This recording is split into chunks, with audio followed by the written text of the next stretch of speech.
Good evening, everyone. Welcome back. 2 episodes this week. We're on episode 42 of the Ready, Set, Shag podcast. Thank you guys so much for joining in, or thank you for listening after the fact. Either way, it's cool and great. But this is a show where I like to sit down with people that I admire, people who I want to get to know more, and sometimes to reach across the aisle to people who are of very differing viewpoints. But today I have someone who I've talked with before. They've been on the Midweek Hump in the past. Some people might know this individual on Twitter, is the CEO of MetaPCs. Zack Shutt is here with us. How you doing, sir? Hey, good, man. How's it going? Not bad. Not bad. As I said pre-show, I kind of beat myself up with 2 workouts today, but I think we need to do that every now and then, you know? You got to do it. You get the gym, you get the yard work back to back, dude. Yeah, you're stacked. And it's like the second workout plus while I'm doing it, it's like a sauna treatment at the same time. Because it's like, it's like 94 today. So it was nice dry heat. Sweat it out, baby. Sweat it out. Yep. Hell yeah. So, but yeah, man, it's been a while since we sat down and talked. You've been hitting the gym. You've been losing some weight, buffing up a little bit. Yeah, dude. Yeah, I lost. So I cut like about 50 pounds, and then I've been doing the strength training, which I've never done in my life. And I'm like I can see why people get addicted to this shit. Mm-hmm. You know, because it's like you get in a routine. You're like, oh, this feels great. Your mind feels good. Yeah, it's been fun. Nice, dude. Yeah. I mean, you've posted pictures of your progress even recently, and I have to say, man, it's awesome to see. I mean, it takes discipline, you know. I mean, it speaks to your ability to like lock down and get into your groove and get results.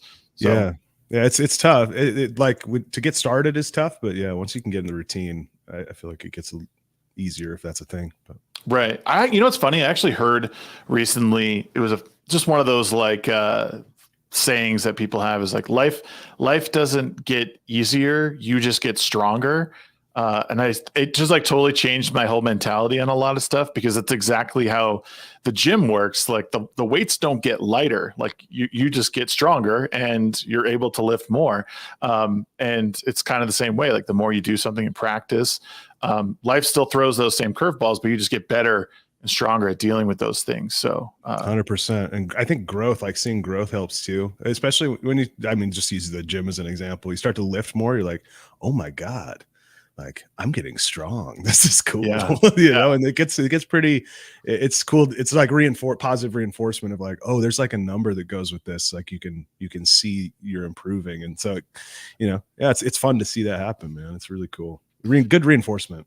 Yeah, for sure. For those who don't know you, give a quick rundown of what you do, kind of like where you've been and where you are now, just as a quick bio for everyone. Yeah, I'm Zack. I am the CEO of MetaPCs. We're a custom PC builder here in Phoenix, Arizona.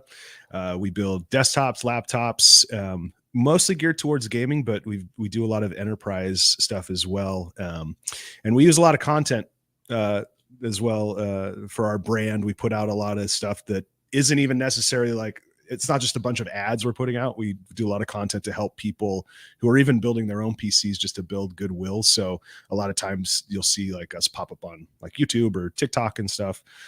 We try to share the information that we have with people so that they can get better and more proficient and hopefully recommend us to their friends and family. So we take the long-term approach of trying to build good connections with people. And you may see some creators that we sponsor that you guys know and we like to work with. So we really believe in that kind of grassroots and taking care of people. It's really simple, like just good product and try to take care of people and be men and women of our word. And yeah, that's really what it boils down to. But yeah. Nice. If you could, who do you think is I don't know if you could say, maybe you don't want to say, who's your favorite creator that you've worked with so far? Yeah, I've got to say Ricky Berwick is my first creator, and he's also a really good friend of mine. It helped us launch MetaPCs. Ricky is my favorite because he does not. Can you swear? Yeah, swear. Is that okay? Yes, of course. He doesn't give a fuck. He's just, and that's like, I like personalities like that, whether I don't particularly care what they believe. If you are your authentic self, I really admire that in creators that put out content that I consume. And Ricky is like that. If you've seen his videos, which everyone has seen at least one Ricky Berwick video, probably the one where he's eating a cookie that has been stuck in his ass. You watch this stuff and you're like, dude, that guy is like 100% being himself. And that's why he's probably one of my favorite, if not the favorite creator. That's cool. Yeah. I aspire to be that way, in that, like, you know how to take the piss out of out of yourself, like I don't take myself too seriously. And even when like you're just dealt a bad hand in life, as it were, you got to find the upside to it all. And Ricky is definitely one of those people that is like, he just he knows how to do all of that, and it's great. He's very entertaining dude. Love Ricky. We like Ricky a lot. We like Ricky. There's I wanted to ask you about some, like I said, some Zack Shutt lore here, because I always see I follow you on Twitter, so I see these posts all the time. Your white Bronco. What is the lore with the white Bronco and the now late OJ Simpson? Yeah. So OJ and I had a pretty complicated past.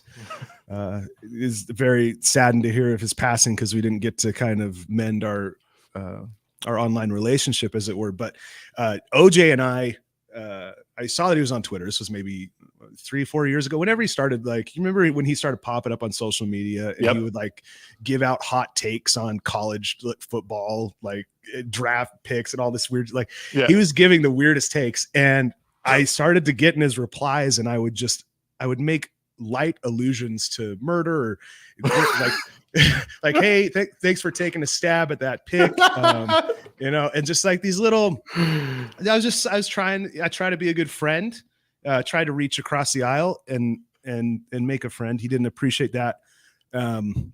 After I had responded to one comment, he was talking about golf or something, and I had responded and said, Juice, what an amazing post. Good to see you in good health. Just thought you may want to take a stab at this course here in Scottsdale. Would love to have you out. Maybe we can do kind of a sponsorship type of thing. And he had blocked me after that. And then, which is pretty traumatizing for me. But then a year and a half later, he must have cleared his block list or done something with his Twitter. And I noticed that I was freshly unblocked, and I'm proud to say that within 24 hours I was able to get blocked again. And the reason that block came is, so I had bought this white Bronco. It's a 94 Bronco, and I took a picture with it, pointing at it, and now every picture that I take with it, I'm pointing at it. But I responded in the comments with that, and that earned my second block. So I also have, let me show you, I have this so Groupon was running a deal on signed OJ pylons, so I picked one of these up, and I was in the process of trying to get my third or second unblock from Juice with this photo, but he never took the bait from the MetaPCs account. So but we've got this to remember him by. So yeah, storied past. Past. We miss him greatly. May God rest his soul. That's awesome. Like it. It's funny. It's funny how you don't always get the full picture of people online. And I think you're one of those individuals, because there's like the business side of it that you see of like, hey, I do PCs, and we do custom PCs for gamers and this and that, and you don't really, or at least what I see, I don't see your takes on things the way I do on other people. Mm-hmm. But in this setting, like, you're just kind of a goofball. It's like, you know what I mean? And that's cool. Like, I feel like a lot of people who do what you do oftentimes don't have the same kind of personality. It's one of the reasons I really liked having you on the first time, and I wanted to reach out again and kind of talk one-on-one and get like your story and get more in depth with that story about Juice. It's tough too, because some people do follow me just for the business side and like computers. And so sometimes I will throw out like crazy memes. And that's just my personality. I've been doing this for a long time. I love comedy. Like I love Tires, the new show on Netflix. I love Shane Gillis is hilarious. Like I'm super into that. And I always feel you're kind of torn because everyone tells you, if you're going to be in business and grow this company, you have to be like professional CEO and you got to really like be careful on who you work with and stuff. And if I have to sacrifice that to be able to be myself, I'd much rather do that than, be the CEO of some super massive company and have to, take it back a notch. Cause I do like being myself and I've struggled with that a lot.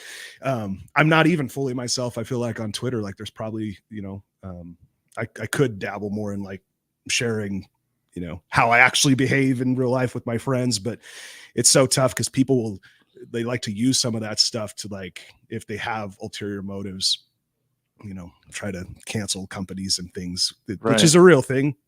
Some of it gets blown out of proportion, but that is a thing. Competitors do try to leverage stuff. So yeah, it's tough, man. But I like having fun. I like fucking around. Yeah. No, it's cool. And like when people even you like being like, oh, can I swear? And then dropping the F-bomb, like you dropped it before I did. And that's awesome because that means you and I could be friends in real life. I'm totally that way. Have you ever had, or have you had any issues in the past with people trying to use something against you to try and take down MetaPCs or put you guys in a bad light? Yeah, that happens. It doesn't happen as much as it used to because I feel like once you don't respond the way that companies tend to in situations like that, they lose interest in it. So, when we launched, we worked with a lot of different creators on both sides of the aisle, but definitely some creators that people like Ricky was one of them. He makes some content that's pretty crazy. And we've had people like message us, email us, like Nerdrotic. Gary is one. I like. Gary's a good guy. I love a good redemption story. That's Gary's whole life. That's a person that I respect. There's people that don't like his opinions. And at the end of the day, it's like, we're here to partner with a broad range of people. But I'm never gonna just cause maybe just don't watch their content. If you don't like it, would be maybe my recommendation. But yeah, we've had that happen before for sure. Just don't really respond to it. Yeah, no, I found that like at some point or another, you have to not engage with people who are the haters, and especially on social media, because I think a lot of that it's not real. It's just people trying to stir the pot and make an inconvenience for someone.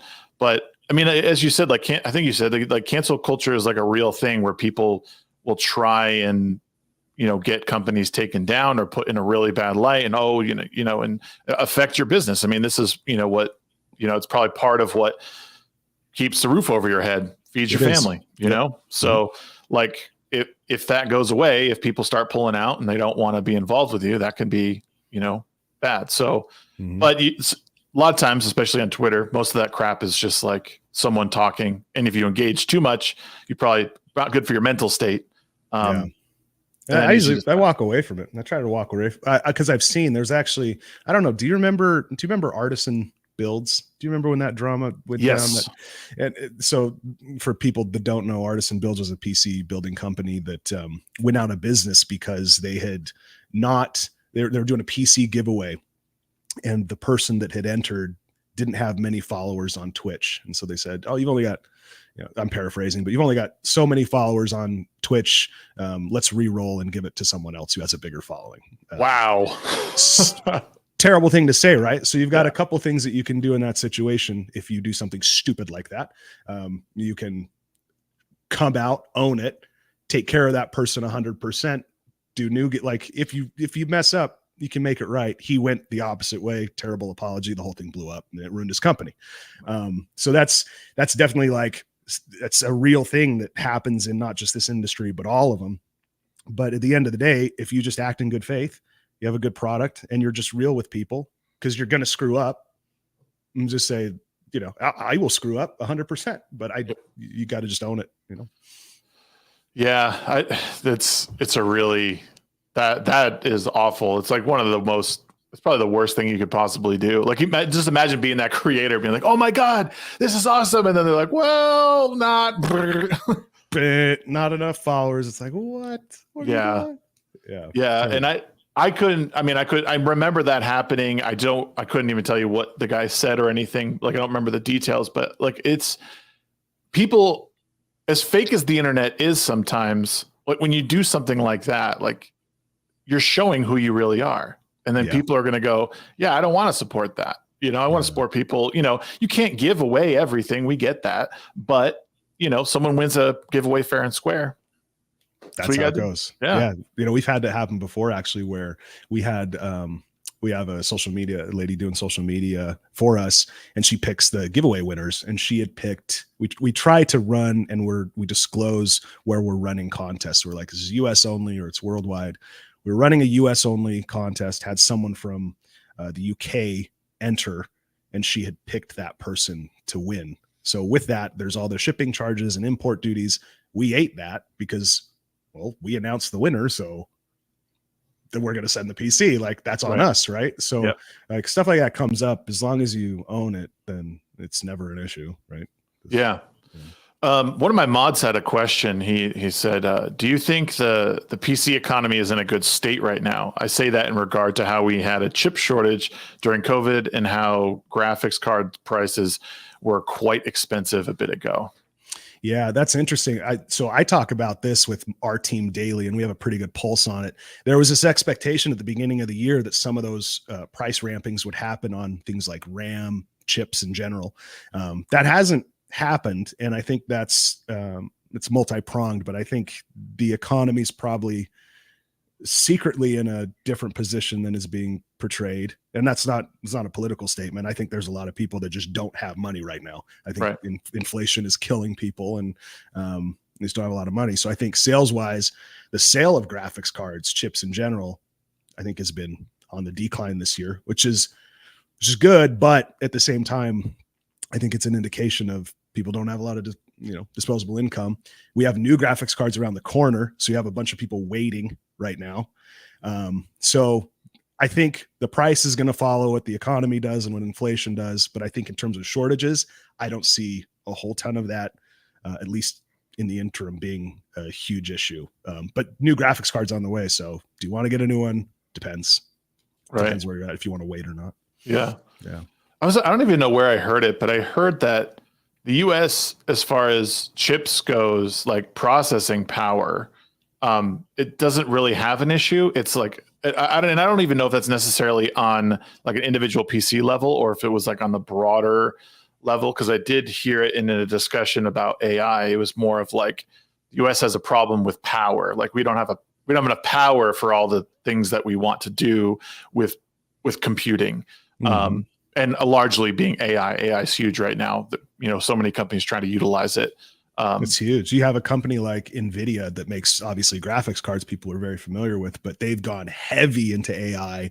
And just yesterday, their stock, the company's valued at over 3 trillion, which places the value of NVIDIA above Apple for the first time. So NVIDIA as a company is now worth more than Apple Computers, this like unbeatable tech giant in the stock market. And it's largely on the heels of AI that NVIDIA has been able to do that. So it's definitely moving in that direction. And even Intel has moved a bunch of stuff out here in Phoenix because they're trying to build out that just the plants of producing chips here in the US, which we like. Are you like well versed enough to like discuss like kind of like what has NVIDIA been using AI for in its processors or in its graphics cards to help? Is it mainly like maybe you can go into it. I don't even know where to start on it. Yeah. So we have some actual use cases of customers that we're kind of moving more into the enterprise side of the business too, where we're building systems for engineers and data processing applications. And we had one recently that we built with, it was like 7 or 8 of these $3,000 GPUs meant strictly for processing. They're the professional series. And this gentleman was using it for, it's called AI competitions. So what some of these guys will do, and this is just one example, is they will partner with colleges and universities that have a specific problem that they need solved or data to be processed and parsed. And they'll take these contracts to run these different AI applications and get the data for these universities. So there's a big need in institutions to analyze and compare different sets of data in a more intelligent fashion than just like throwing it in a spreadsheet. You know what I mean? Yeah. And so AI is doing a lot of that heavy lifting where it's like there's just gigabytes and gigabytes of data that they're trying to manipulate. It's all far more advanced than I fucking understand. but that's the gist that I got from someone way smarter than me at AI. I just build the hardware behind it, and then they do all the nerdy shit on the software side. But yeah, it's definitely growing. There's such a need for that, man. It's crazy right now. Yeah, AI is fascinating to me. I'm one of those people who doesn't fear AI like the way, like there's everyone always say, oh my God, Skynet, like it's going to kill us. And I don't really subscribe to that. Like I don't think we're anywhere near like artificial general intelligence. I think what we have now, and people smarter than me had basically said, what we have for AI is essentially a glorified autocomplete is what we have. Like if you want to get to like layman's terms of all of it. And I thought that was kind of a good thing, because I mean I'll use ChatGPT for like I'm writing a story, and it takes place in the Adirondacks in New York, and I needed the names of like all the high peaks that are there. Like there's like 44 peaks there that are above 4,000 feet. And I didn't want to go look for them all. So I just said, what are all the names of the high peaks and when were they discovered and by who? And 30 seconds later, like all that information was just right there. It's so unreal. Like from an assistant standpoint, would you almost call that like almost an assistant? Yeah. Yep. Yeah. It's huge for those tasks for sure. Yeah. So there's like for stuff like that. And I've used it in writing a lot, not to actually write, but just to like do, like, I can't think of this, like, give me some names of people that might exist in this world. And I'll describe this like world that I'm doing. And then it'll go through and it'll make the craziest, coolest names. And sometimes I'll just change stuff in them, but it's wild what it can do. And it's nutty, man. It's crazy. But like when it comes to like, processing all like data, like going back and, through decades worth of data and trying to find all like this stuff and parse it out like you're talking about, like that would take an individual or a team years, but this, that could do it in probably days, very, very quickly, if not faster. Yeah, incredibly fast. And that's how a lot of these early adopters who are figuring out how to write the software are making great money. This gentleman that ordered the system from us, at the end, by the time we were done with it, the total was like, it was $65,000 computer. It's like one computer. And I asked the dude, I'm like, I got to ask, like, how are you making money on this? Because clearly you're spending this on hardware. You got to be killing it. And he's like, dude, if I get one contract and I nail it, it's like 150 grand. Cause these colleges or institutions will look at it and they'll say, we could hire all these people, employ them for this long to go through the data, do all this stuff. Or we could take a quarter of that budget over a year and just pay this nerd to figure it out. Right. So this guy's got a way cooler job than I do, whatever he's doing, but that's pretty, I guess that's a thing. Yeah. It's nuts. Dang. My big concern with AI though, I do have one fear, and it's a legitimate one. I was talking to my dad up in Utah, about AI being used in nefarious ways that he should be aware of. I'm really concerned about like the elderly and stuff. Cause I told him, I'm like, if you get a call from a voice that sounds like me, it's me, right? He's like, well, yeah, maybe you're calling from another number. I'm like, no, like they can take a sample of my voice or sister's voice or whatever and play it to you like we're in distress and make you do some stupid stuff and send them money, whatever. Like that stuff scares me more than like a sentient being taking over. Yeah. I'm worried about it being used for nefarious reasons. That's the thing that probably scares me the most. Yeah. That's like you're getting to the whole like Turing test thing, like are people like, is it is it a person? Like it's just a computer, and then, and it's bad enough that you have like call centers that will, in India that will take advantage of people. Just go down to Walmart and get $300 in Google cards, and people do it. But yeah, once you get into AI, like one of my co-hosts on the Midweek Hump, he put my voice, he sampled my voice, a dozen times or whatever, and then it spit out a very, very close like match. If you really knew me, you'd be like, wait, this sounds kind of weird. But if I was like talking on a cell phone and it, maybe it's a little bad service or something, you could totally fool someone into thinking that I was like, hey, what's going on? Like, send me send me some money. I need it. And then, before you know it, you're out of money. No, I agree. I think the nefarious angles of things can be much more detrimental especially when people realize what it can be used for. And even as like someone being an online therapist, some people, was it BetterHelp or something like that? Like you just have like it could just be a chat bot of people, that is you're talking back and forth with. And I believe there was a case in the past where someone had basically been talked off the cliff and they had unalived themselves on, at the request of a artificial intelligence, which is just wild. Cool. Yeah, it's crazy to think that it could be possible. That's the thing that I probably worry about. It's just people that are using it with bad intentions. Yeah, and you're right. Like the elderly or the boomer generation, they are, and then like our parents basically are the ones.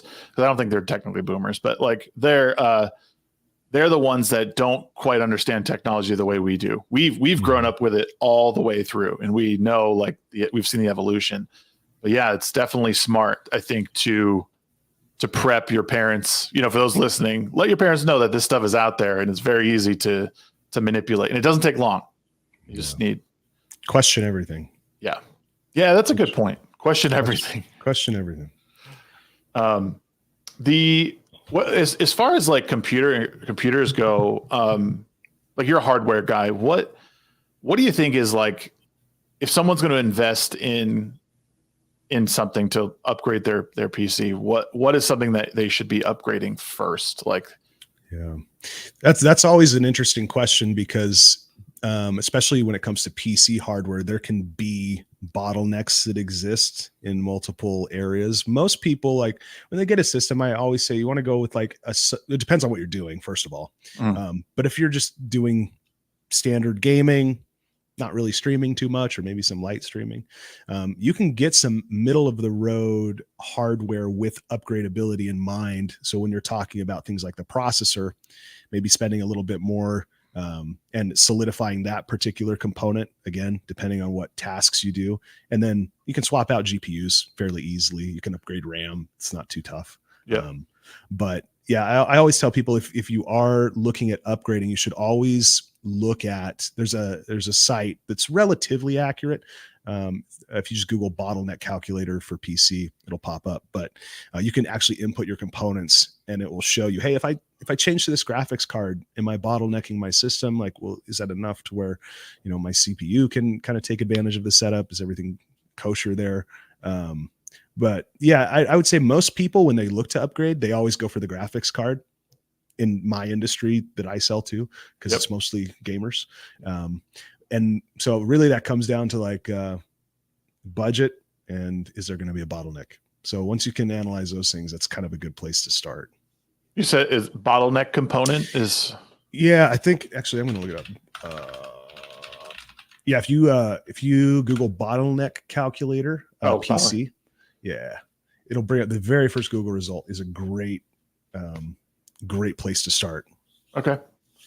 Yeah, that's I always forget that because I've bought PC parts. I've built my own machine and have always like done my own upgrades and everything. And I don't know. I'm at the point where I'm like, I don't want to do that anymore. Like I want to pay someone else to do it. Cause like, I mean, it's not hard, but sometimes it's kind of a pain.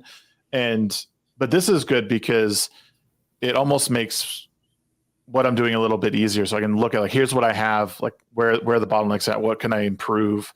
and not, because sometimes you could waste money and you create a bottleneck for yourself, and it's just not like you're not getting the full potential out of what you just paid for. Or incompatible parts. Like we see that all the time when people buy something and it doesn't work. And we, I tell people, a lot of our customers actually have built their own PCs in the past. But like, I'm to the point in life where I've built a bunch of them myself. I want to go home. I want to play games, have a beer, and like hang out. So that's kind of who we've really kind of catered to in the past couple of years, of people that are like, yeah, I've done it. But if I have problems, I know that when I get on Discord with you guys, I'm going to talk to somebody that's here in the States, that's a gamer like I am, that can help me through any potential questions that I have. Yeah.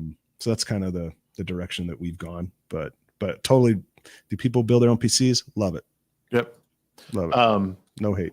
Real quick, there was a couple of members that popped through. I like to read them as they pop in. Arcasul's membership for 12 months, 1 whole year. Thanks, buddy.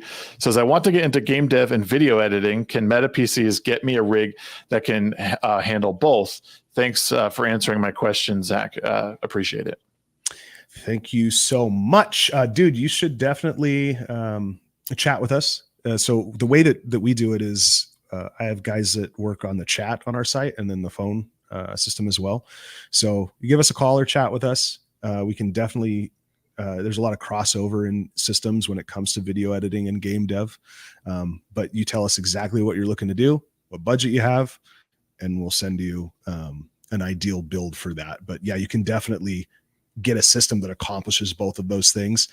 The processor is going to be important for some of that, especially like the editing side. And then obviously the GPU can lean on that as well. But yeah, we'd definitely be happy to help you. Just hit us up. Sweet. And Lavistro, member for 1 month, but been a supporter for a while and been a big help developing our Discord and working on the community, says, I too need a MetaPC that can handle game design. Well, you just heard, chat with them, give them a call, and they can work through it with you. Hell yeah. Happy to help. Thanks, guys. Really appreciate it. Yeah, man. So are you, I mean, this might be a stupid question, but you're a PC gamer. Do you do any console gaming? Can you say? Yeah, actually. So I wanted to bridge that gap a little bit because we do kind of meme on console players, but yeah, I mean, I like playing. Like I got a PS5. I'll do a little PS5. In fact, we water cooled a PlayStation 5 just for the hell of it and put it on our channel. So that's cool. So we took the whole thing apart. It looks completely different. We took a $500 PlayStation and essentially turned it into $3,000 worth of parts for 0 performance gain. It's just aesthetics. Really? It's not faster. It's not like better. It's water cooled and it looks cool. So we did that. That's pretty fun. Was it all like blue lights and water running through? That's cool. Yeah. Yeah. So let me ask you about, I don't know if you know, but I remember listening to podcasts back in the day about the Series X and the PS5 Pro when it was coming out. And just, I mean, I notice a huge difference over previous generation consoles. Like what really makes them like that much more powerful? Because I think everyone always craps on these consoles, but like I have to say the PS5 is a pretty cool machine. I have the Series S, the smaller one, but like it's a huge performance gain over my Xbox, the Xbox One or whatever. And I also sometimes I'll play games on this over my PC just because I haven't fully beefed this thing up. My parts are getting a bit older, but this thing really does hold its own, the PS5. Is there what is it that really makes them like that much better than previous gens? Yeah, it's just new chips. I mean, it's just like anything, new hardware, new graphics. But for what it is, like it's obviously being produced at a mass scale, and it's freaking Sony and Microsoft. I mean, they're able to drive the cost so low to where, at one point I remember hearing like the console itself is a loss leader for these guys, right? Yeah. So like it's the games, and that's why they're buying up game studios and doing all this stuff. They're like, yeah. The hardware is what it is. Like, get the hardware. We'll get as low as we can, but you're going to buy games from us, right? You're like, hell yeah, of course. Who else am I going to buy games from? So that's the Sony play and the Microsoft play, and it works. It's great. They're able to make a product that's the competitive price wise. It has good graphics and a lot of people enjoy it. I love both, obviously for different reasons. PC, I get my productivity out of it. I can do editing, can do all this different, like do some AI shit, like all of that. But on the console side, ain't nothing wrong with playing a little bit of console, baby. It's all right. Right. Plug and play. Well, I think you hit the nail on the head. I don't know if I realized I put it together. Well, I didn't. I didn't put it all together until you just said, like, I knew that's one of the things I learned back in the day was these consoles were a loss for them. The hardware was a loss. Like they were losing a lot of money on all these consoles they were selling. But, oh, wait, no, Game Pass is interesting, obviously. And then they have the PlayStation Premium or whatever that does, the streaming games or, the games that are included. But yeah, they're banking on you buying their exclusives or just buying games on their platform anyway.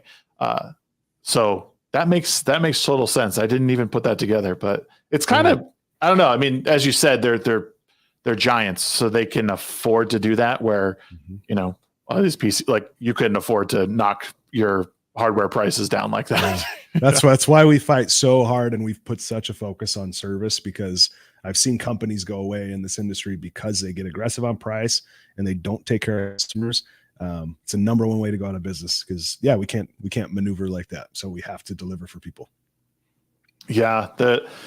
I think the customer service thing goes a long way. People don't realize, God, there was some company that was getting clowned on Twitter not long ago because they were like, their PR person like totally was trying to dunk on people. And I was like, dude, like people don't forget when you're shitty to them. It's like the one thing, and like, especially as a public facing company, you can't do that.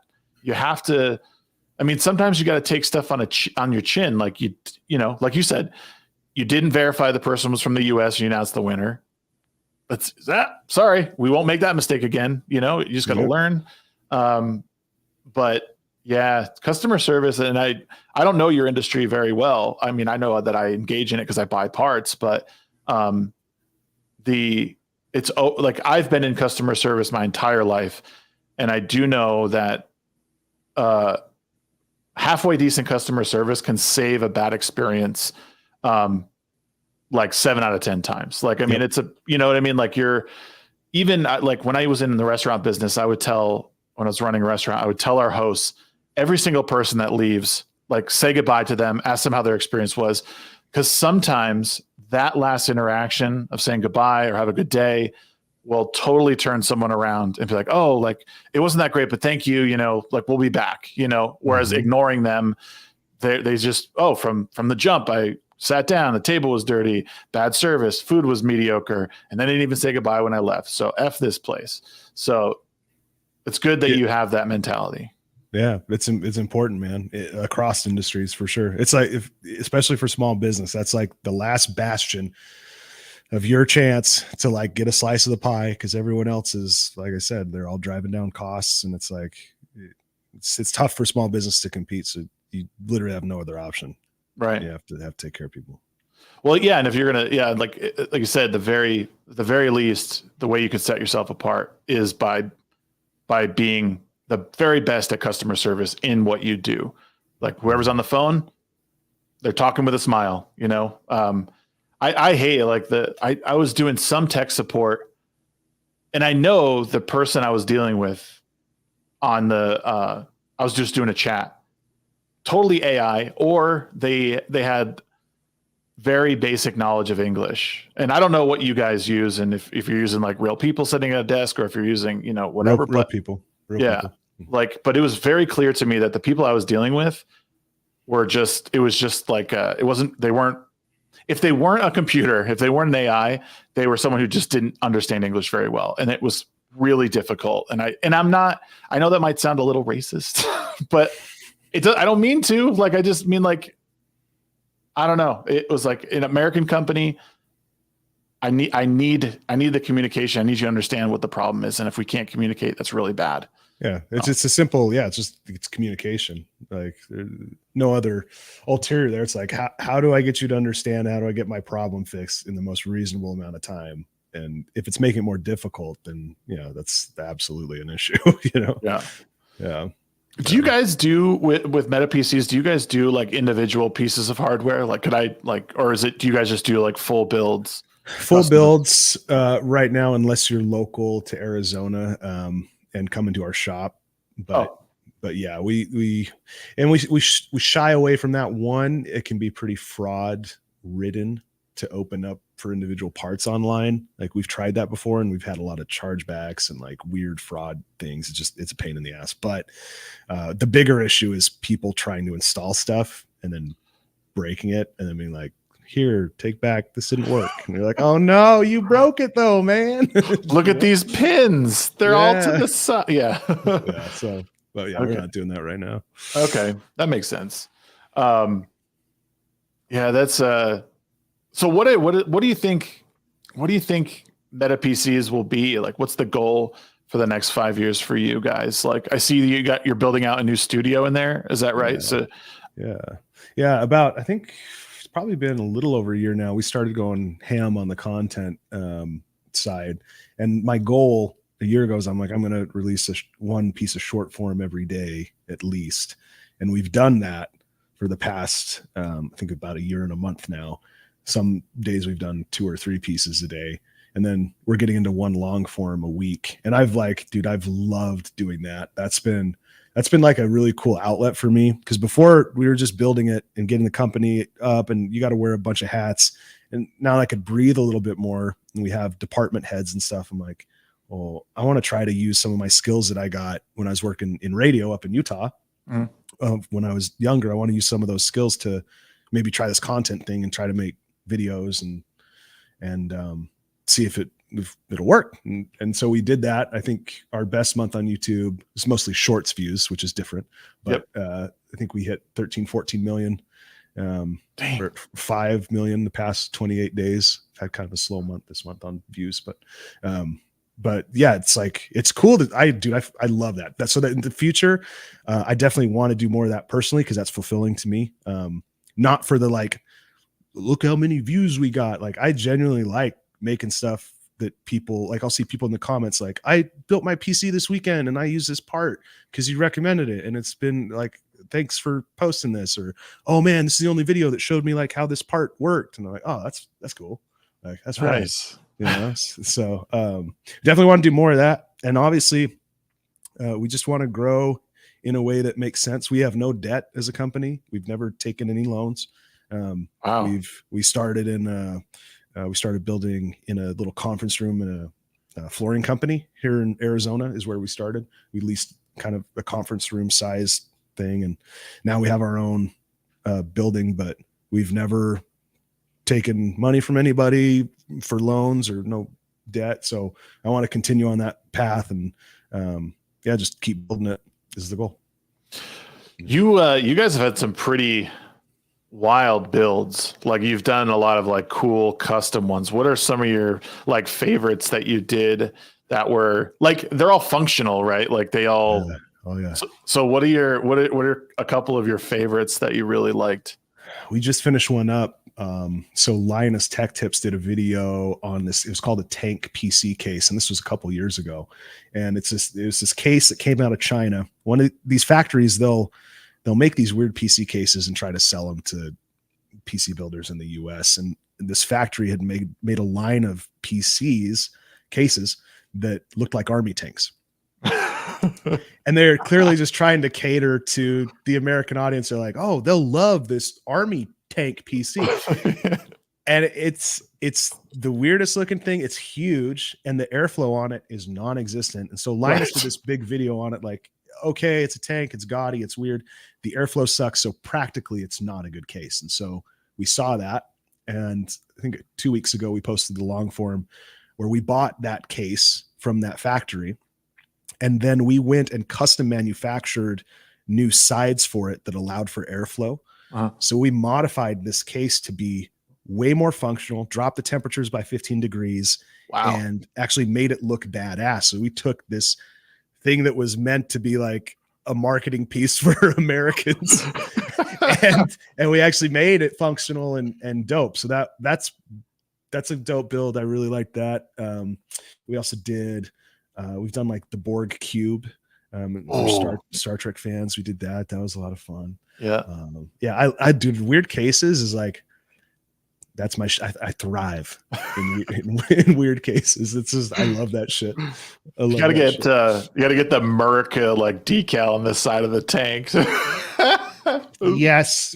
Or just like, or even just MetaPCs with like in like a American flag, you know.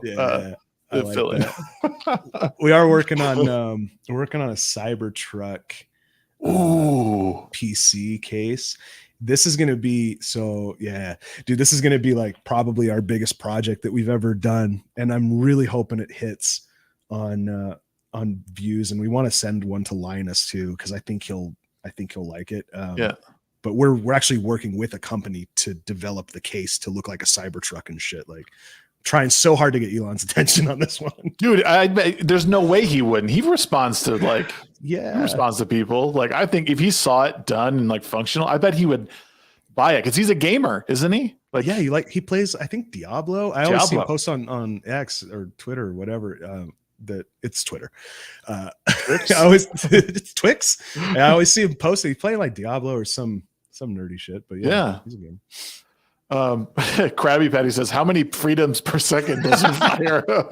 Dude, so this tank, it does have like a cannon on it, and I was asking the guys, I'm like, how can we get this thing to shoot? And they're like, just put a fucking gun in it. I'm like, well, we don't want to do that, right? Yeah. Or do we? Great question. Yeah, I let them. How many freedom units? Good shit. Well, man, I had a question for you and I totally lost it. The Cybertruck thing. I remember I was going to ask you. Would you buy a Cybertruck? No, I think they're. I don't like electric cars. And it's just I don't enjoy driving them. Like I have nothing against them. I think they're actually functionally awesome. But I was going to get my wife a Tesla, and we drove it, and I'm like, dude, it's an iPad on wheels, and if you love it, that's great. I don't hate Teslas or anything. It's just like not for me. I like the engine. I like that. That's just my shit. I've always thought too, like because when we were in Vegas for the meetup, like you get in like a Tesla every other second, you know, every other Uber is a Tesla, and you just don't hear anything. And like that bothers me. Like I like to feel like something's happening, you know. It'd be like being in a plane and it just being like, you'd be like, what's like, this isn't right. Like I'm going to fall out of the sky. Yeah. It doesn't feel like a real experience. Like you said, they're an iPad on wheels, and that's dope. It's a really cool technological thing, but I don't know. I'm kind of the same way. I see them. I've seen probably a half dozen Cybertrucks around the Ogden area. That's where I'm at. So like I've seen them around. They're here, and people are scooting around. But I don't know. I'm like stuck. Like, that'd be cool to drive something like that. But they are. I think I'm not a huge fan of the design. But I have seen them when they're wrapped like in black. They actually do look pretty dope. So I'm like, is it just like a color issue or like cosmetic type thing? But I don't know, man. And here's the thing is I know that in like 30 years, this conversation of like, oh dude, I could never drive it. Like people be like, dude, what an idiot. Remember back when people didn't think electric cars were that cool and now everyone has to drive them? Like that's going to be a thing. Right. And I get that, but I might as well enjoy what I drive while I can, you know? Yeah. Well, it's cool. Yeah. Cause like when I see you post your, like, you know, your Bronco and stuff, I'm like, that's what I'm saying. Like, that's like when like vehicles were like vehicles, like they were made out of metal. Like if you hit something, you're like, if you hit a car with that today, you turn it to shards of plastic. You know what I mean? Like, but that thing could go head to head with a tank, and you'd walk away fine. Mhm. Everything's just built different nowadays. It's just kind of sad to see. Like, I understand why, and I think like Elon's little pet projects that he does, like, they're just that, they're not really a practical application. Like, and from what little I know about the whole electric car thing, it's kind of a drain on resources more than a lot of the fossil fuel, a lot of the gas engines anyway. So, and not to mention the cobalt mines and stuff like that are driving slave labor around the world, probably. Yeah. So, like I said, I don't know much about it, but it just seems like, well, you're trading one evil for the other at the end of the day. And again, it comes back to the power grid stuff, which I kind of mentioned before, is like, we don't really have the power grid for an entire state, let alone the entire United States, to switch over to something like electric. Which it does seem to be making the move in that direction. Like, there was a guy in our neighborhood. I'm in like a neighborhood Facebook group because I'm old now. and he was posting like a diameter or like a shot of our neighborhood, and he had little Tesla logos over every house that had because we're pretty close, like little community, but a lot of many of the homes had at least one Tesla in them. I'm like, this is crazy. And you see them all over now, and the price has come down too. So yeah, the grid itself supporting that type of adoption is going to be interesting to see how that all plays out. And the doomer in me, like, I like to play the conspiracy theorist role every now and then. Hell yeah, let's go. You know what I mean? Like, hold on, let me get the tinfoil hat on. I got to get one just because the past couple of podcasts I've had, we've talked about ancient Egypt and like old evolution and stuff like that. But this is one of those things, like, when we talk about moving to electric vehicles, like the grid getting strained and stuff like that, then you start worrying about like EMPs, like if that becomes like, it's not a nuclear weapon anymore. It's like, or it's detonated in the atmosphere, it kills our power grid, and then you can't. I mean, there's larger implications besides not being able to use your car, but nothing works. And but at least with like some of the older vehicles that don't have a bunch of electronics in them, at least you could still get around. But we're moving so far away from that.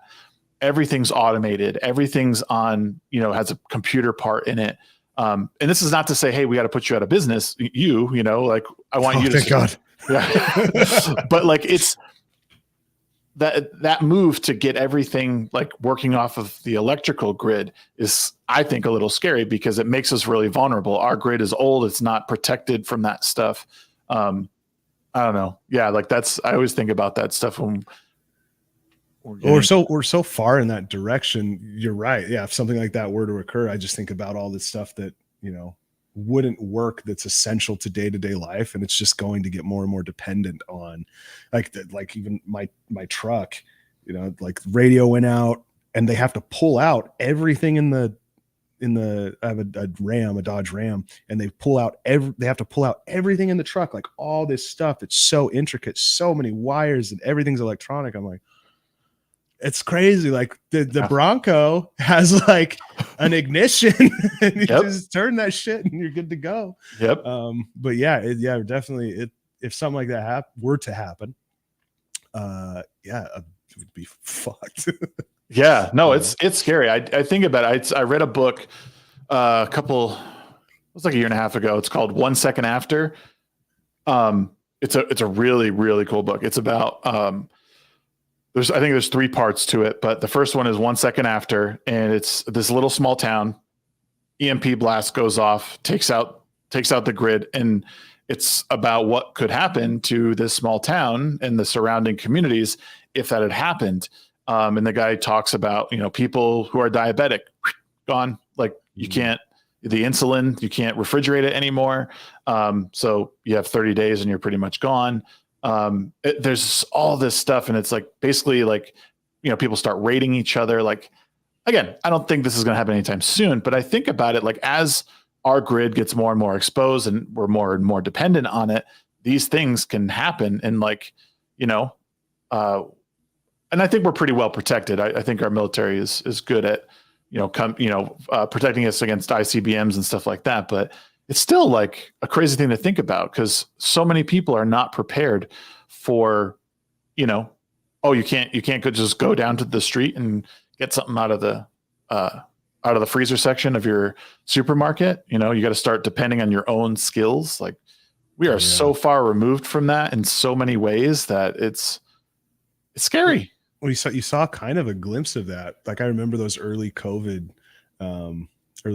days when, we're talking about like just the toilet run on things like toilet paper. People are going crazy and like going to stores and buying up everything. And that is, I think, will be a much smaller impact compared to some of the stuff you're talking about. Cause I feel like something like that happens. I mean, humans just get wild, dude. Like, something that alters the way, like, where they think there's some impending doom, people do like irrational shit. And that's probably like my, would be my biggest concern, is just, I feel like people just go nuts, or would go nuts if something like that happened, just mayhem. Do you think you would be prepared at all? Like, do you think you have any like those survival skills that you could utilize? Yeah, I mean, I did the Eagle Scout thing, so I can fashion a sphere out of a person. I don't know. Yeah, I know. I think I'd be okay. I mean, I was raised Mormon, so we do like the food storage thing. So I held on to that skill from my upbringing. Is that a Mormon thing? Dude, the food storage thing is, that'd be prepared. Interesting, because now that you say it, so I'm a project manager for a restoration company. So I go into people's houses all the time. Mm-hmm. And now that you say it, like, it's everywhere. And even in my house, like, so my wife's parents were Mormon, or are Mormon rather.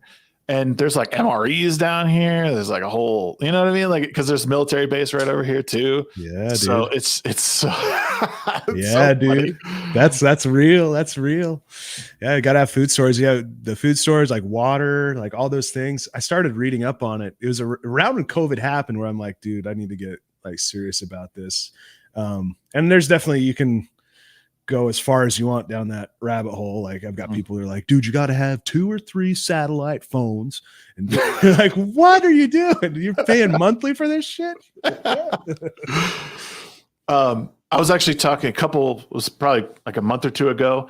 I was talking to my one of my friends, a member of Friday Night Tights comics division. He is he's a prepper, and we were talking about like things to do. Like, he's got a whole piece of property he uses, and he does some canning. He talked about like water filtration, like systems. And then he's like, one of the biggest problems with, like, if that ever happened, would be like pumping water. And like, cause like if you have water, great, but you still got to pump the water through like the filtration. Or you got to, you have to boil everything, which is very time consuming. Mm-hmm. And then he was talking about like, freeze drying is like the best way to do it. But like, freeze dryers are like $3,000 just for something like that. He's like, it'll preserve food for like 30 years. And all you do is you add like a little water to it, and it's like packed. But yeah, he's giving me a whole tutorial on what to do if the world ended tomorrow. And I was like, oh, this is great. I'll clip this and take notes, and we'll be good. Damn, dude, I need to talk to that guy. Yeah. Oh, he's got it all figured out. He talks about, what did he call it? Bug out bags. About bug out bags. You gotta get out quick. Yeah. Yep. He's like, I got one in every car. Is it, all of them have a lighter, like a ball of lint, like a flint stick, waterproof matches, like different ways to like start fires and everything, just to make sure you can stay warm. Smart. Like, damn, and those are things you never really think of, because you're never in the like, hey, you know what I need to shop for on Amazon? Waterproof matches. But yeah, dude, that makes sense to be prepared like that. It's probably not too crazy to put something like that together either, I would imagine. No, nowadays, like with Amazon, I'm sure it's pretty cheap. You probably do that for $20. You know what? I bet you could go on Amazon and buy a bug out bag that just had everything already in it. Some guys thought of that. He's like, I'm gonna make a shit ton of money just putting this lint ball in here. Right. Yeah, like that. Oh, it's true. Like this stuff probably will never ever happen, right? Like in our lifetime, we probably won't see it. Though I feel like now is like one of those times where like, I don't know, man, like elections coming up, people are getting crazy. It's getting weird, dude. There's a lot of people that are like, I read a lot about like the Civil War gets thrown out a lot. I feel especially recent elections, I'm like, I don't like that. I don't like hearing that. That's right. That can't be good, right? Yeah, can't be good. No. Yeah, who knows, man? But even the practice of preparing like that, because I've got two daughters, like the practice of like preparing for that and showing them like that, hey, like we're preparing, so that we're ready for things. I think that's like setting a pretty good example. Even if nothing happens, you're like, hey, I'm gonna show my kids that it makes sense to be prepared. So I actually like that. I may try to put something like that together. That's a good idea. Yeah, I mean, I think that's it's one of those things that your kid, like, especially when they're younger, they, them watching you do stuff, because kids take in things so easily when they're young. It's wild to see like my youngest, he's 5.5, and he will like just watch me do something and then like do it. He's very gifted. We actually have him in drum lessons right now. And his drum teacher was saying sometimes he'll get like off beat, and then I'll show him what to do again to get him back on track. And he just sits there and watches me. And then he just does it. He's like, this kid's going to be crazy if he keeps like practicing. Like, dude, it's wild how kids absorb stuff. But I think doing that, like we go camping, we'll take our RV. We just went to Flaming Gorge last weekend. We go up to different campsites up north a little bit and some down south. And we just camp for the weekend, and like I'll show them like, hey, like, this is how I build the fire. Sometimes I'll build the stuff on the bottom, and there's a way to build the fire from the top down, like all that stuff. And they, there's, oh, can I light it? Can I put like just teach them that these things can be dangerous, but it's okay to do them. Yeah, for sure. Yeah, that's huge. Kids, they watch everything, dude. Good or bad. Oh yeah. Yeah. Good or bad. My kids, they learn swear words fairly young. We taught them. We're like, those are adults get to use them. For adults. It's also a thing. I feel like parents, every household's a little different with swearing. Like we don't swear around the kids unless it like sometimes you're gonna swear. I mean, come on, it's gonna happen. It's gonna slip, but we don't. I also have friends that are like, yeah, we swear around our kids all the time. We just tell them like, hey, don't say those words. I'm like, yeah, that's pretty progressive way to do it. No, there's different ways to do it. There's no one size fits all. I've always found that interesting. I always ask people, I'm like, do you swear around your kids? It's fascinating to me. Do you swear around yours? I try not to. Like, I'll try and replace it with a different word, but every now and then, like, it's like, fuck, and my kid, what's funny, what did you do? Oh, we were at we're actually going to Flaming Gorge. We stopped in Evanston to get like some gas and fireworks. That's where we get fireworks, buddy. Exactly. And then we got this can of soda, and he's trying to open it. He goes, can't get this shit to open. And I'm like, you can't say that, dude. Like, so, but it was like perfect context. So I can't totally be mad, They're like, good usage. Good. I like the usage. Right. Points for usage. Yeah, exactly. Yep. Good form. Right. We try and not, but every now and then you're like at the end of the day, you're tired. Fuck, it slips. But I'm not like your like progressive friends who are like, yeah, fuck you. Yeah, fuck that. Fuck this. Like, no, I can't. Just don't say it. Yeah. Right. Yeah. That's a little gratuitous. It's like putting on Braveheart for him. Like, hey, it's just a movie. It's not real. Like, well, that guy's leg just got lopped off and their neck cut. So looked pretty real to me. Right. Yeah. That's awesome. What's funny though? I actually was thinking about this the other day, like how so many, like we shelter our kids from like some of the TV shows and stuff now. Oh, that's so weird. Like, I remember watching Braveheart as a very young kid. Like, I don't know how young I was, but I know I was too young to watch it. Yeah. And like on VHS, like, so I like took the first tape out, put the second one in, and was like, whoa. You went through the motions to watch more. That's awesome. Good shit. But yeah, no, it was like, I don't know. It's just funny how times change and how we look at the past with like rose colored glasses, like, oh, this time was different. And we didn't watch stuff like that. And I'm like, well, I did. Like, Oh, dude, I did for sure. And I wondered how much of that was because I know, at least for me, like my parents, like my dad worked all the time. My mom was pretty sick growing up. So I had a lot of time to do my own thing.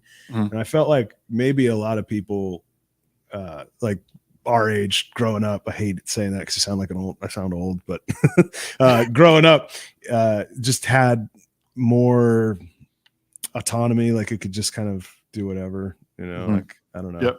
It kind of felt like that. Like I was like, yeah, I mean, I just can kind of, I would watch stuff I wasn't supposed to watch because I could do that no one was paying attention, Yep.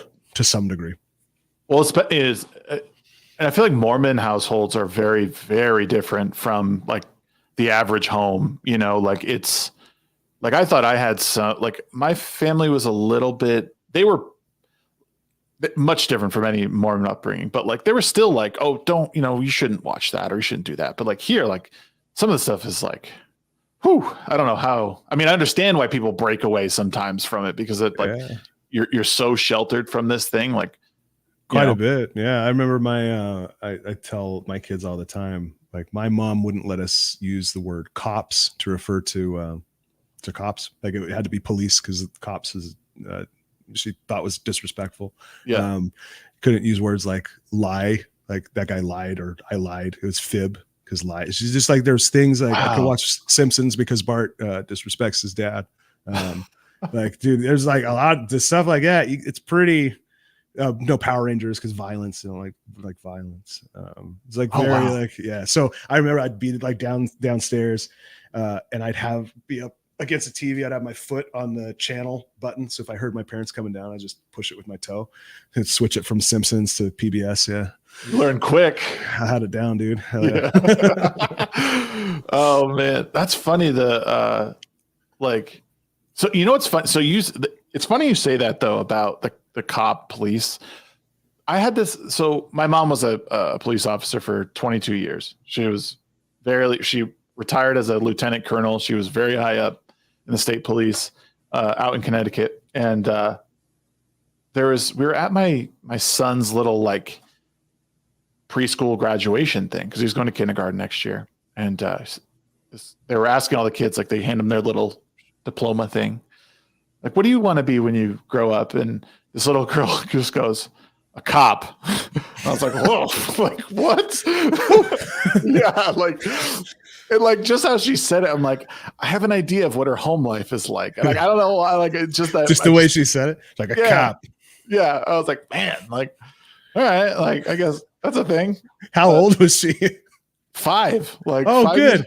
Yeah. It's like I want to work the streets. I want to be a cop. Yeah, no, it was like, and she just had no expression, I think she was just nervous being in front of everyone, but like, that's awesome. A cop. I was like, whoa, okay. Hell yeah. All right, that girl's going to be a cop. Yep. So she'll probably be a good one. But I want to ask you about like fatherhood, because I think it's one thing that you and I share. And how old are your kids? If you want to say? Yeah. 6 and 9. Oh, so they're pretty close to mine. Yeah. Mm-hmm.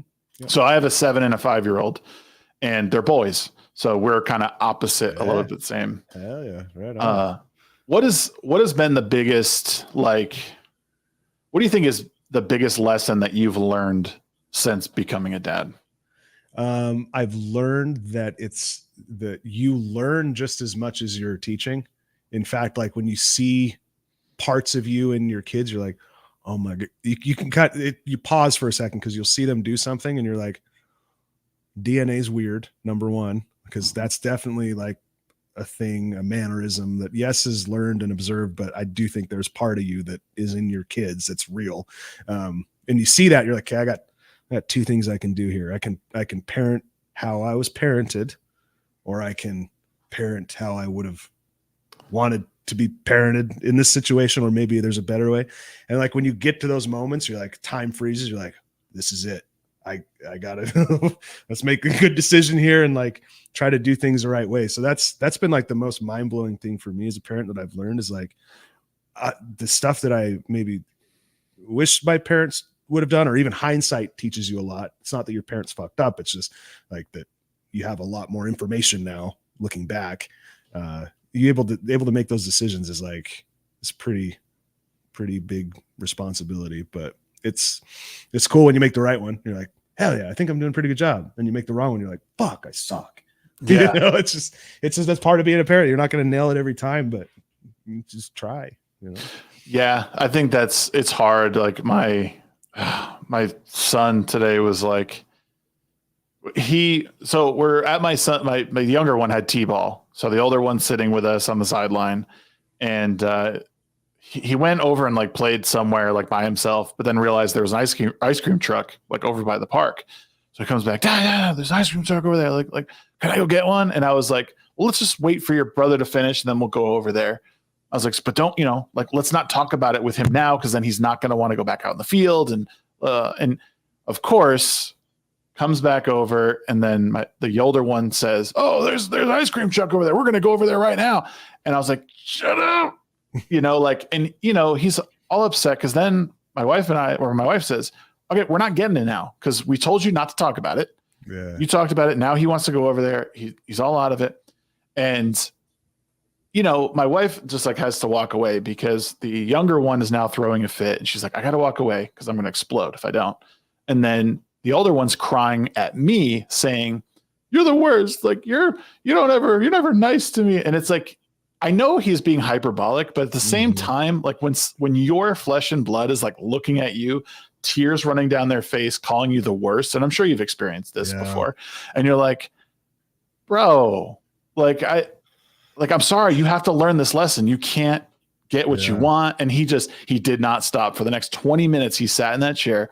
Can I go over there? Can we get it still? Can we get and I'm like, and it teaches you patience, because you can't it's not like there's an adult on the other side of you there and you can knock him out because he won't shut up. It's like small human that you have to be like, no, this is over. We're not talking about it anymore. Done. I love you, but next time you can try again. It's like, but you're still the worst person on the planet to that moment. Of course. You're like, damn it, I'm trying over here, man. It's just patience is definitely patience, man. Holy shit. Well, it's like, and it's one of those moments that they won't appreciate until they're 18. They'll be out on their own and they'll be like, Dad, thank you so much for guiding me and teaching me that I can't just have everything I want right away. And you're like, oh, it only took 18 fucking years. Yeah. Dude, I'm sure you did too with your parents. They're like, you get to a point in life and it clicks. You're like, oh, okay. Yeah. I understand why that was a thing. Yep. Gotcha. And you just realize you're like, man, like, God bless my parents. Yeah. It took me a while. It was like, I moved out to Hawaii when I was 23. Yeah, I was like 23. And it took me about that long to as I was leaving and I was moving 6,000 miles away, I was standing in my kitchen, talking to my mom and my stepdad. And I was like, I just want to let you guys know. And it was like the first time I actually told them. I said it outright. I said, thank you for everything. I said, thank you for putting up with my shit. And I'm sorry for being a shithead. And I think my mom started crying because it was just like one of those moments where we had all just kind of finally caught up and we were on the same level, like unconditional love is something that not everyone gets to experience, which is a shame. But it's for those lucky enough to experience it. It's really great because I've seen your relationship with your dad like through pictures, and I can tell there's a great bond. You guys have a great relationship. And not everyone gets that, like where you can just go and sit down and talk with them and catch up with them and, have all these good experiences. And, our memories of our past are not always great, but once you get to a certain point in life, you're like, oh, those made me into who I am today. And it was all worth it. Yeah. When you get to that moment, it's really, it's a pretty cool thing. Like that moment that you shared with your parents, like, yeah, when you kind of catch up, like you said, and you're like seeing things on the same level. Cause I feel like when, like the example you gave with your sons, it's like, you're kind of not talking to an adult, like you said, and then when it all catches up, it's like, oh shit, like we're talking as adults now. We're both like, we're both the grown-ups. That's pretty cool. It's cool. Yeah. Like, and that's how I kind of experienced it with my dad. Growing up, I was adopted. So my parents adopted me as a kid. My birth mom had put me up for adoption, had me, and then decided after she had me that she didn't want to put me up for adoption, took me home, and then after 3-4 days was like, never mind, fuck it. And then so it was just kind of this back and forth. And so when you find that out, it's like the ultimate form of like rejection you have to wrestle with as a kid and growing up. And the fact that I had parents there that loved me, like you said, unconditionally, even though we weren't flesh and blood, is like the ultimate form of selfless love. So I definitely appreciate that a lot. And you definitely come to realize that. That's cool. And yeah, and I would imagine for you, like, I don't know when you found out, but like, I mean, so you were with your adopted parents your whole life, as far as you know. And then I'm sure they sat you down at some point and were like, hey, this is actually how it happened. Yeah. They, so they had always told, and it's always a different story for some adopted kids. Some adopted kids don't find out until they're like adults, or they're like, hey, so we don't like look anything alike. And they'll get to the point where that's the case. My parents told me ever since I was a kid, they're like, we chose you, you were adopted, you're loved, we picked you. But they didn't tell me about the back and forth thing. I didn't find that out until I did one of those DNA tests. I ended up getting in touch with my birth mom and went out to dinner, and she's like, so, the reason that I kind of put you up and then took you home and then put you up is I was really young. I was 16. I didn't know. I'm like, you did what? And she's like, this kid doesn't know. And so I found out I think I was 24, 25. I was like, oh shit. So I was like super rejected. That's cool. Like, that's great. Good shit. You realized how ugly you were. And I was like, no way. Like, this baby's crying way too fucking much.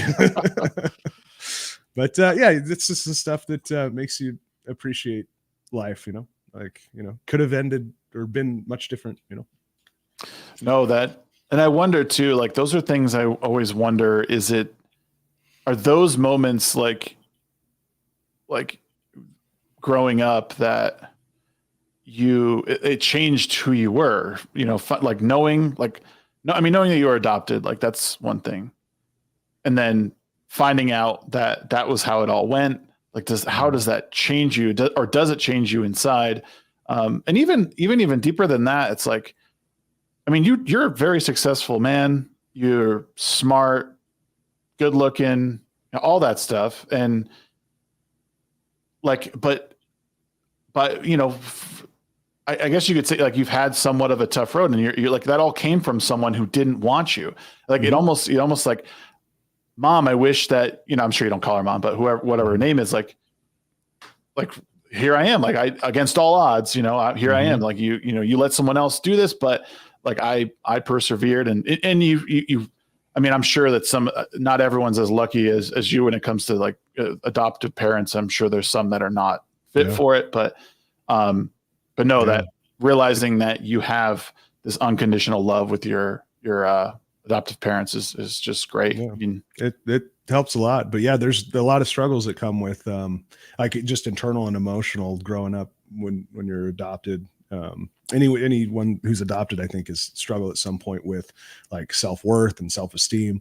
Like, that's something that I've struggled with my entire life, and you're always trying to prove that you belong.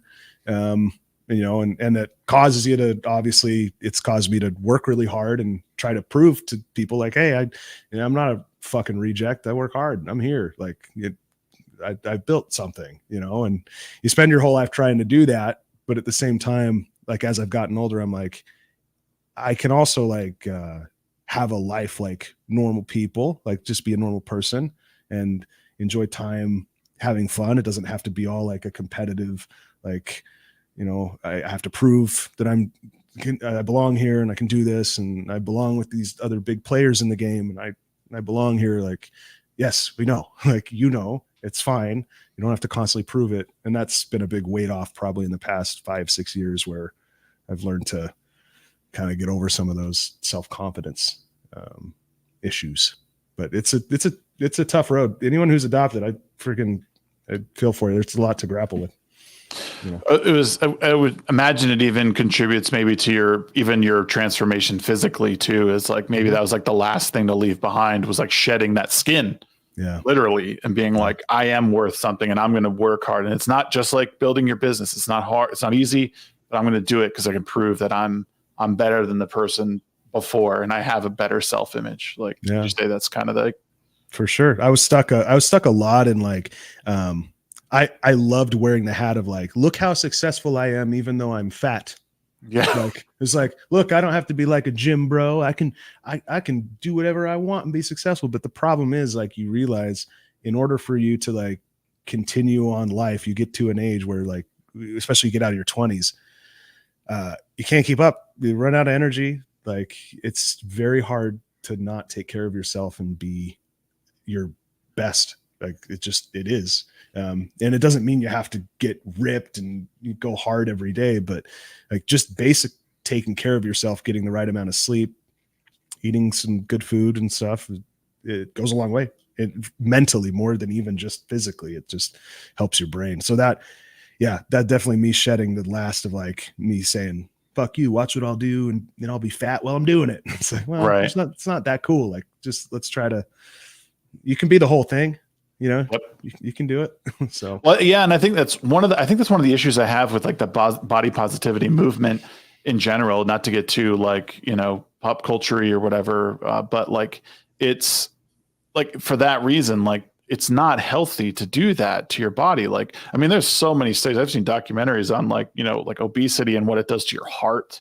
Like the tissues in your body, it like, I mean, your liver, your kidneys, like, I mean, some people who are like, I was looking at, it was on Netflix. I think it was called Obese.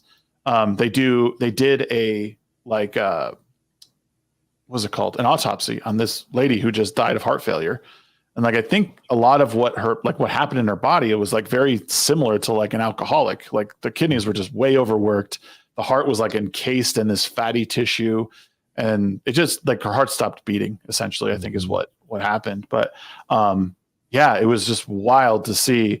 And when I see stuff like that out there, I'm like, it's not good. Like, I'm not saying you're less than anything, but like you should want to take care of yourself and, you know, be there longer, like live as long as you can and healthy because, and I know people who are gym nuts, like sometimes they die young because they overwork themselves, but a happy medium, you know, like in between is a good place to be. And I see a lot of people too. Like, I don't think it's about shouting down to people. I think I do see some people in this fitness movement that will shout down to people who maybe are not taking care of themselves as a way to get attention or views. And at the end of the day, it's like, I see the difference it's made in my life. All I would like to do, it'd be so fucking cool.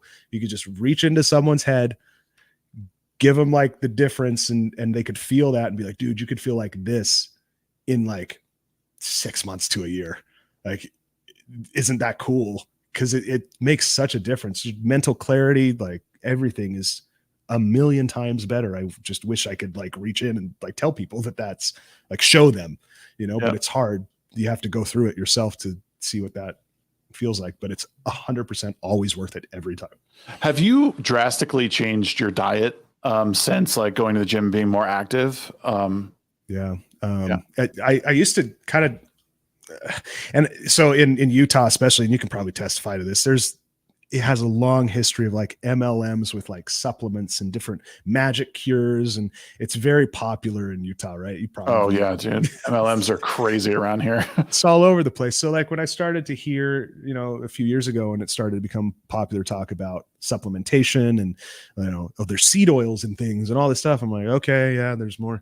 That's great. Sure. Yeah. It's all these, but you start to read into not the crazy shit, but just the basic supplementation of most people don't have enough vitamin D, like supplementing vitamin D, like basic stuff, some fish oil, a good quality. I know multivitamins are sometimes controversial, but there's gaps in every diet. It's tough to have a perfect diet. So like good supplementation at a base level. And then I don't eat processed food. I don't really do the fast food thing at all. If I do, it's like In and Out with I'll do the lettuce wrap on a burger. That shit's pretty good, but nothing like crazy, you know. I'm learned how to cook a little bit better. A lot of steaks, which is hard to really fuck up a steak. I've done it before in the past, but I'm pretty damn proficient now. So nice. I do a lot of steaks and stuff, and just things that we never really did growing up. We never did the cooking. I remember I went to my doctor as we started on this health journey, and he asked me, he's like, tell me like what you're eating. I'm like, oh, I eat pretty healthy. He's like, well, what do you drink? I'm like, super healthy. I drink a lot of lemonade, and that's good for you. And he's like, do you know how much sugar's in that? I'm like, well, I thought lemonade because it's like lemons or something. He's like, dude, and it's embarrassing because I was a grown adult. I just didn't understand exactly what I was putting in my body. I truly didn't. Yep. And I was never taught. So I think just learning about that can usually point you in the right direction, you know? Yeah.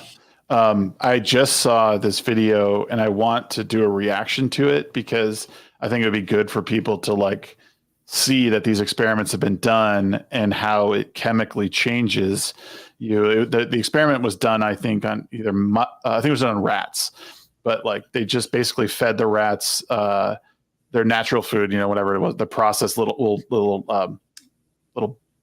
kibble bits or whatever it normally has. So they would give it that, like, and slowly they would introduce, or they suddenly reintroduced like human food, like bacon and all this other crap and like cheesecake. And as the rats started eating that, they craved it. Like so under their normal food, they would eat until they were done eating and then walk away from it. And then they wouldn't look at it.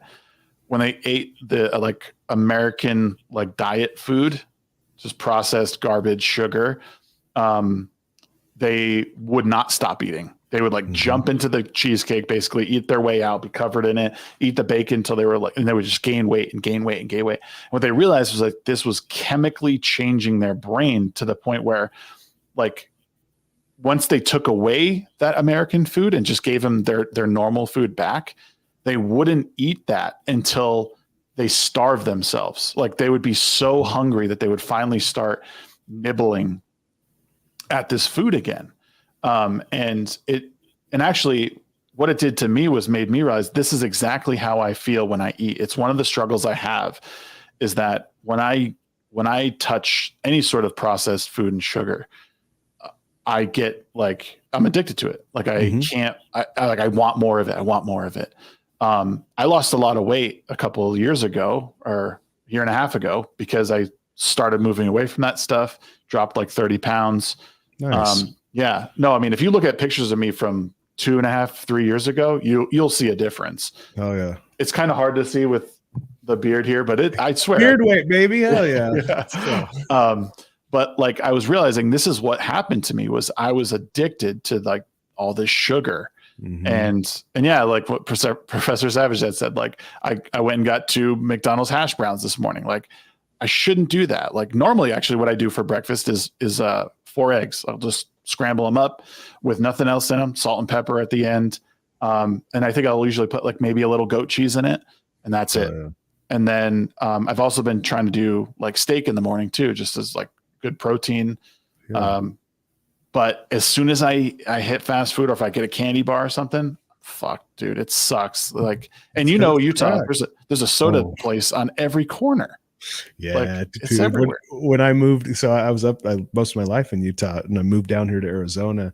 And when you don't see a Swig or a Fizz or a whatever farts and soda, whatever name they come up with, the Mormons come up with, yeah, they love those soda shops. They're really good too because they'll make like a Monster Energy mixed with peach puree and I'm like, dude, this is great, but it's just straight trash. Yeah, it's crack though, man. Like sugar is, you know, especially if you have like an addictive personality, which I definitely have.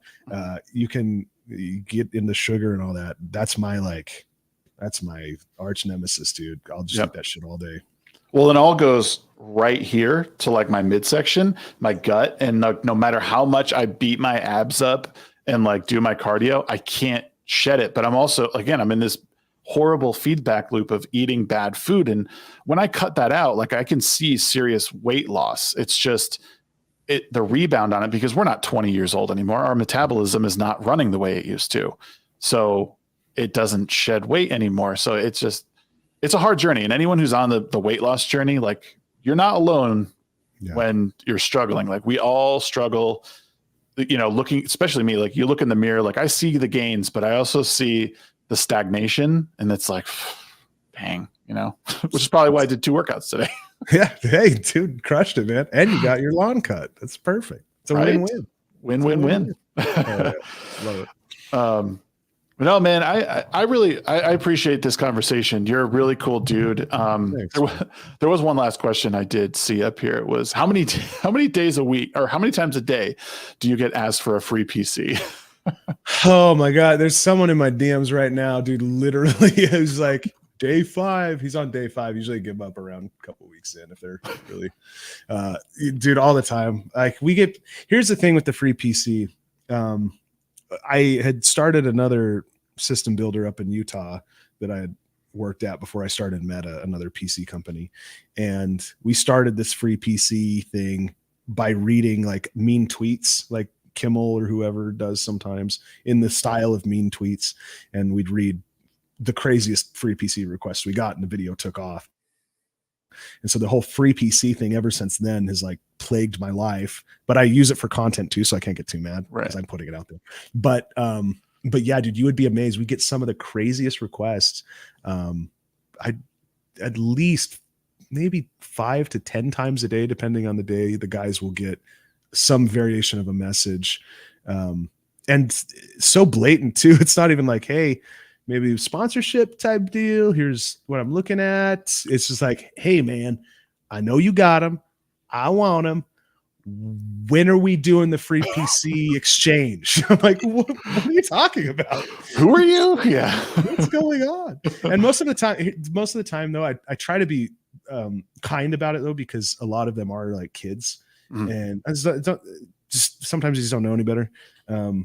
And that's okay. We've all been like that. Been a kid who just is a little dumb shit. That's okay. Yep. But yeah. I think you told a story recently, or maybe I forget where I saw it, but you were telling a crazy story about a kid you had caught like using his mom's credit card. Is that right? Buying a MetaPC. Tell that story real quick, because that's wild. Yeah. So this we got this order, and we look at every order for fraud flags. If the shipping address is weird, or if the IP address it was ordered from is X miles from we get really, we don't like getting ripped off. So we really tried to be studious about it. So this order came through. It was for a 5,000. No, it's more than that. I want to say it was pushing 10, so it may have been upper range of like 8,000-9,000, but a big PC, like a huge water cooled PC. And so the guys are looking at it, and in the shipping address, it says the name and then attention, giveaway winner. And we're like, we're going to give this one a call, because it just seemed weird, because it's like you're buying it, but the name says giveaway winner. So sales guy gives the number a call, picks up, and it's clearly a kid.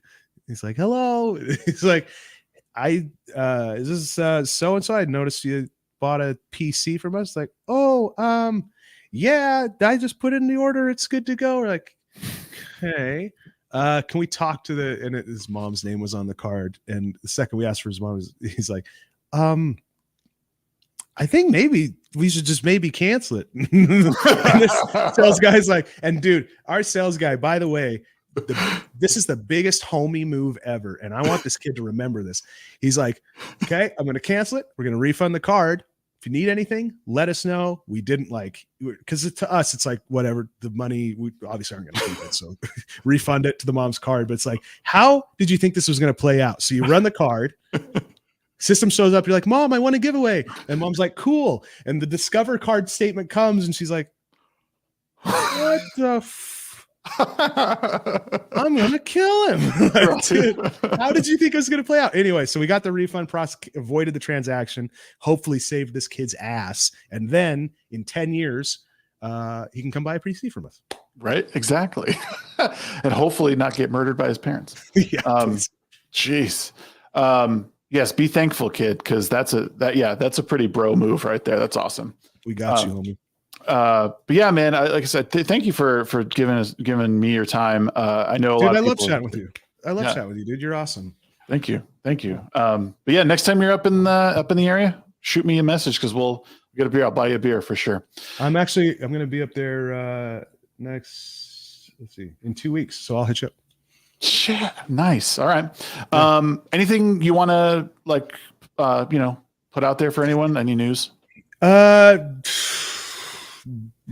than buy a PC, sub to the YouTube channel. We're trying to grow that shit. So Nice. Yes, sub to the YouTube channel. Check out metapcs.com if you have not already. Follow Zack on Twitter. The links are down below.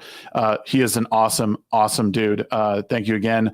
And everyone have a great day. We are tomorrow, just so you know, tomorrow it is my birthday. So make sure that you join me for my birthday live stream. I'll be live streaming from about 9 a.m. Mountain Time till about 2 or 3.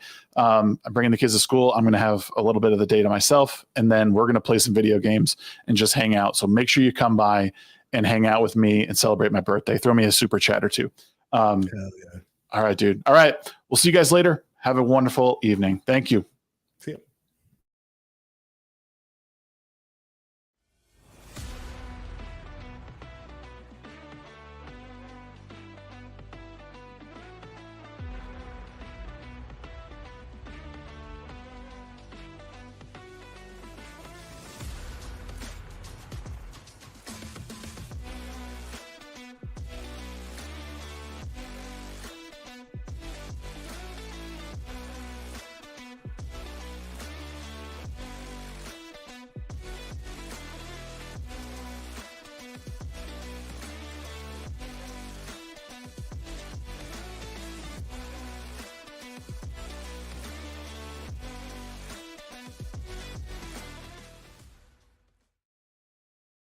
Don't forget, so tomorrow,